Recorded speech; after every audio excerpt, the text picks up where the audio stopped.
Assalamualaikum, salam sejahtera. Hari ini kita akan ulang kaji bab konsep mol, formula dan persamaan kimia. Yang pertama kita tengok jisim atom relatif. Okey, apa takrifan jisim atom relatif? Iaitu membandingkan jisim atom sesuatu unsur dengan jisim atom unsur yang lain yang dipilih sebagai piawai atau standard. So, jisim atom relatif ni singkatan dia JAR lah. Okey, ditakrifkan sebagai jisim purata. Jisim purata satu atom unsur berbanding dengan 1/12 kali jisim satu atom karbon 12. So, inilah formula yang digunakan. Okey. So, maksudnya jisim atom relatif sesuatu unsur ditakrifkan sebagai jisim purata satu atom unsur tersebut berbanding dengan 1/12 jisim satu atom karbon 12. Okey, yang ini dia bukan formula matematik. Dia bukannya formula A sama dengan B bahagi C. Bukan. Maknanya kalau ada A dengan B cari C, ataupun ada B ada C cari A. Tak, ini bukan formula matematik. Okey, dia tak ada kaitan lah.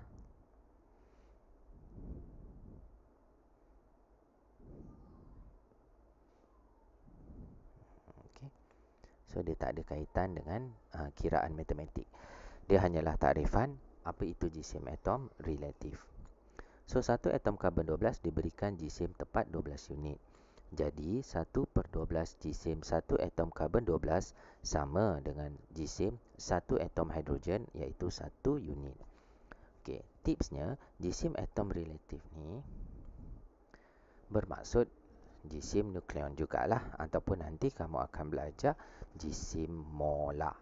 Okey, itu maksud dia ya. Contohnya hidrogen, jisim atom relatif dia 1. Jadi nombor nukleon dia pun 1 lah. Jisim molar dia pun 1 gram per mol. Okey. Okey. Cikgu bagi satu contoh. Jisim atom relatif bagi natrium. Kita ingat jisim atom relatif bagi natrium adalah 23. Okey, apa maksud dia? Maksudnya di sini jisim atom relatif natrium adalah 23 kan? So, maksudnya di sini jisim purata satu atom unsur natrium adalah 23 kali 1/12 jisim satu atom karbon 12. Itu maksud dia. Lagi saya ulang. Jisim atom relatif adalah bagi natrium adalah 23. So, maksudnya di sini purata, jisim purata satu atom unsur natrium adalah 23 kali 1/12 jisim satu atom karbon 12. Itu takrifan dia.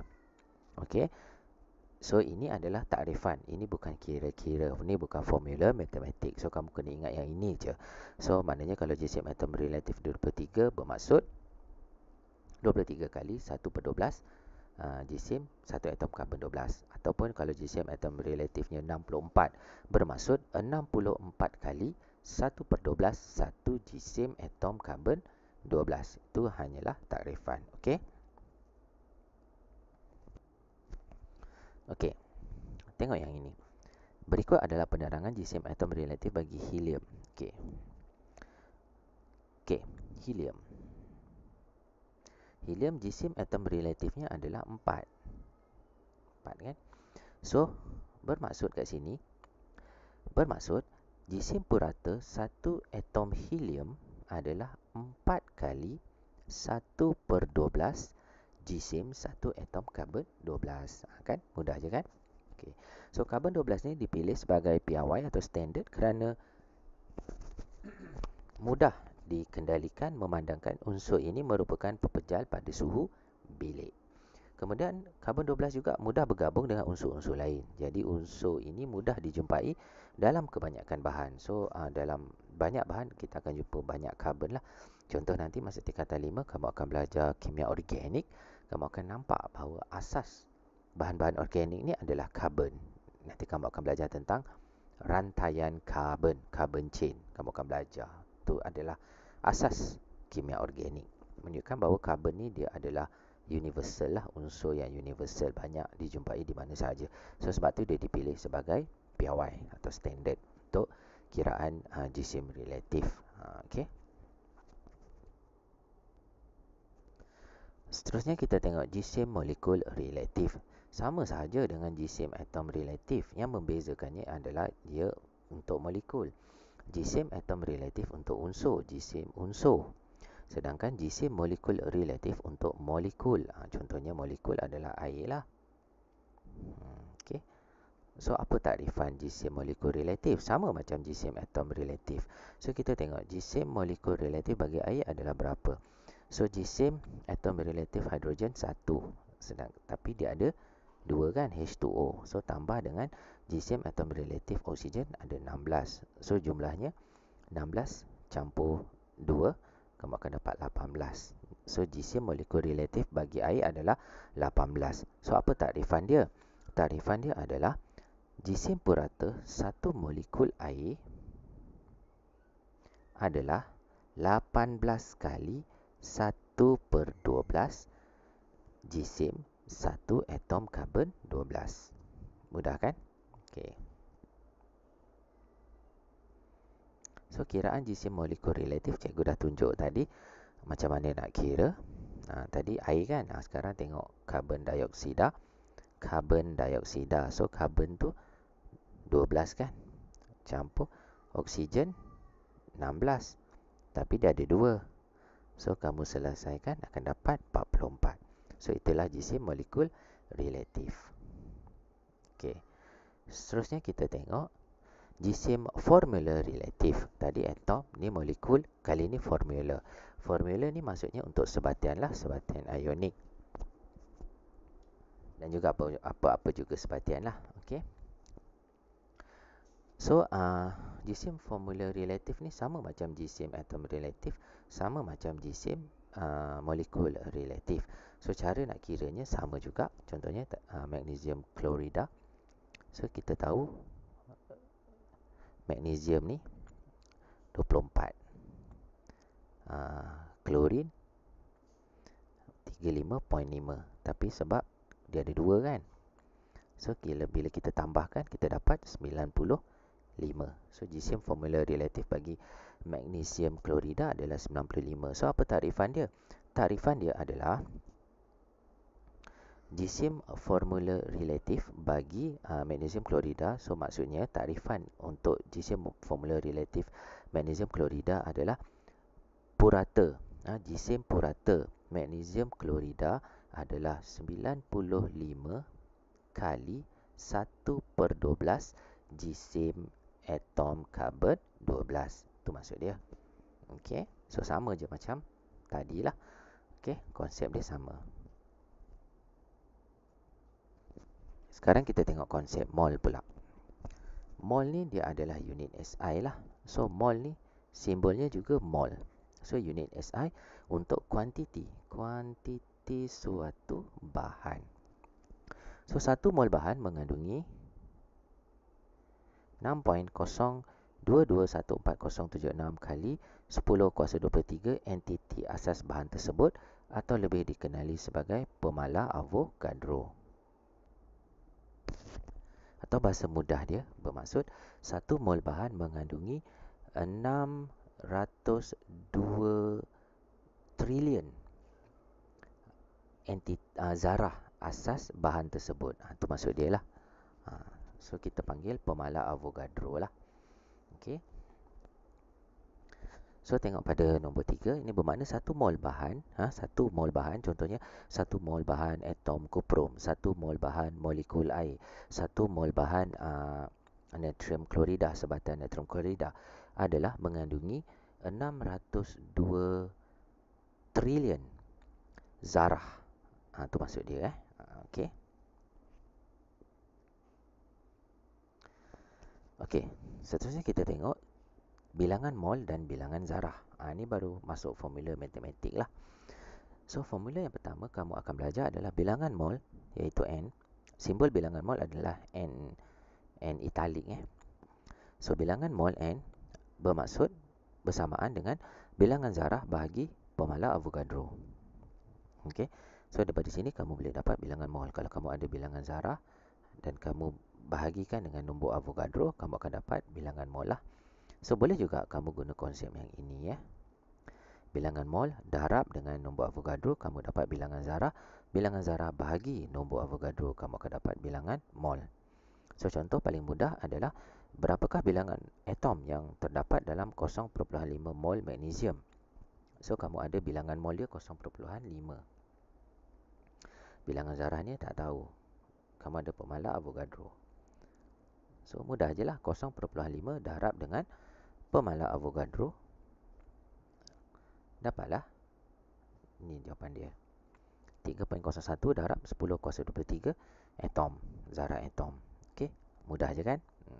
So konsep yang sama bagi contoh yang kedua. Kamu ada satu sampel natrium klorida mengandungi 2.408 kali 10 kuasa 24 unit natrium klorida. Hitungkan bilangan mol. Sekarang kamu nak cari bilangan mol. Kamu ada bilangan zarah, iaitu yang inilah. Kemudian kamu ada pemala Avogadro. Pemala Avogadro ni kan dah constant, tetap kan. So bahagikan saja 2.408 kali 10 kuasa 24 bahagi dengan pemala Avogadro. So kamu dapatlah jawapan dia 4 mol. Mudah je kan? Okey, baru kita masuk jisim molar. Okey, jisim molar ni bilangan mol dan jisim bahan. So pertama kamu kena kenal jisim molar. So jisim molar ni adalah jisim 1 mol bahan. Okey. So unit bagi jisim molar ialah gram per mol. Okey. So nilai jisim molar sesuatu bahan adalah sama dengan nilai jisim relatif. Okey. Contohnya kalsium, jisim atom relatif dia 40. Jadi jisim molar dia berapa? 40 jugalah gram per mol. Dengan arti kata lain, jisim atom relatif, jisim molekul relatif dan jisim formula relatif adalah jisim yang tak ada unit SI. Okey, dan jisim itu adalah perbandingan antara unsur, molekul ataupun formula sebatian tadi tu dengan 1/12 jisim atom karbon 12. Sedangkan jisim molar ini adalah jisim setelah jisim bahan tu dibahagikan dengan mol. Okey, dia ada unit dia. Okey. So jisim atom relatif bagi kalsium 40, jisim molar dia 40 gram per mol. So bezanya hanyalah pada unit SI. Yang ni. Gram per mol. So contoh yang kedua, cikgu bagi natrium lah. Cikgu suka buat contoh natrium. Jisim atom relatif dia 23. Jadi berapa jisim molar dia? 23 gram per mol. Okey. Sebab tu cikgu sebut sebelum ni. Jisim atom relatif, jisim molekul relatif, jisim formula relatif. Nanti bila berada di peringkat universiti, kamu dah tak sebut dah jisim atom relatif, jisim molekul relatif, jisim formula relatif. Kamu sebut saja jisim molar. Dia dah general kan. Okey. Cuma tadi tu yang asas lah. Kena ingat jugalah. Jisim atom relatif, relative atomic mass. Jisim molekul relatif, relative molecule mass. Dan jisim formula relatif, relative formula mass. 3 benda ni kamu kena ingat takrifan dia lah. Okey. Tapi nanti lebih general, lebih senang, kita akan sebut saja molar mass, jisim molar. Dia ada unit lah tapi. Okey, kalau yang relatif dia tak ada unit. Okey, ingat.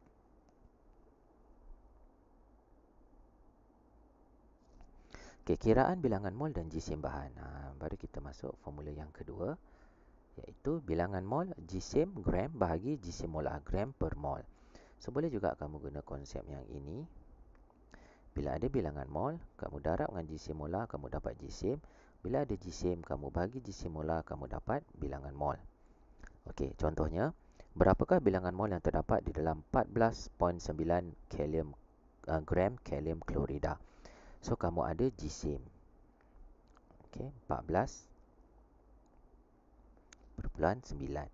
Kemudian jisim molar dia ni jisim formula relatif lah. So mudah saja. Kalium kan 39. Tambah dengan klorin. So, kamu akan dapat ni 74.5 gram per mol. So, bahagi sajalah. So, kamu akan dapat bilangan molnya adalah 0.2. Kan senang? So, ini formula yang wajib diingat. Okey, seterusnya. Bilangan mol dan isi padu gas. Okey. Dia sama juga konsep dengan jisim molar tadi. Cuma yang ini dia isi padu. Dia gas. So, dia guna isi padu. Untuk isi padu, kita ada dua sahaja isi padu molar. Kalau jisim molar, kita kena kira berdasarkan kepada jisim atom relatif unsur yang membentuk molekul ataupun sebatian tu. Ataupun kalau atom tu, kita kena tengok jisim atom relatif tu kan. Tapi untuk isi padu molar, kita tak perlu dah nak kira. Kita hanya perlu hafal sahaja. Iaitu pada STP. STP ni Standard Temperature and Pressure. Suhu dan tekanan piawai. Nilai isi padu molar adalah 22.4 desimeter per mol. Sedangkan pada keadaan bilik, isi padu molar adalah 24 desimeter per mol. Itu beza dia lah. Okay? So, kita guna formula yang ketiga. Bilangan mol isi padu gas bahagi isi padu molar. So, boleh juga kita guna konsep yang ini. Bila kita ada bilangan mol, darab dengan isi padu molar, kita dapat isi padu gas. Bila kita ada isi padu gas, bahagi dengan isi padu molar, kita dapat bilangan mol. So, contohnya, kita ada 2.5 mol gas oksigen dalam STP. Nampak? STP. So, kita ada bilangan mol dia 2.5.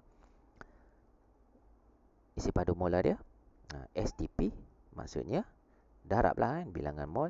Nak dapat isi padu gas, kan darab ke isi padu molar dia. Pada STP adalah 22.4. So, dapatlah jawapan dia 56. Isi padu gas oksigen. Okay. Kalau di soalan tu diberi keadaan bilik, kamu akan darab dengan 24. Itu sahaja. Mudah je kan? Okay, contoh yang kedua. Bilangan mol gas karbon dioksida yang mempunyai isi padu 480 cm padu pada keadaan bilik. 480 cm padu. Okey. Untuk isi padu molar kan kita guna desimeter per mol. Jadi dalam soalan ni 480 cm padu. Itu bukan desimeter. Jadi kita kena guna satu konsep, iaitu kita kena tukar unit lah. 1 desimeter padu sama dengan 1000 cm padu. Bahasa paling mudah, desimeter padu ni sebenarnya liter. Sentimeter padu ni sebenarnya mililiter. Kan 1 liter bersamaan 1000 mililiter. Okey, ingat. So, kamu kena tukarlah 480 cm padu tu kepada desimeter padu. So, dapatlah 0.48 desimeter padu. So, kita nak cari bilangan mol N. Kita ada isi padu gas 0.48 desimeter padu. So, bagilah dengan isi padu molar dia. Ditulis tu keadaan bilik. So, bagilah 24.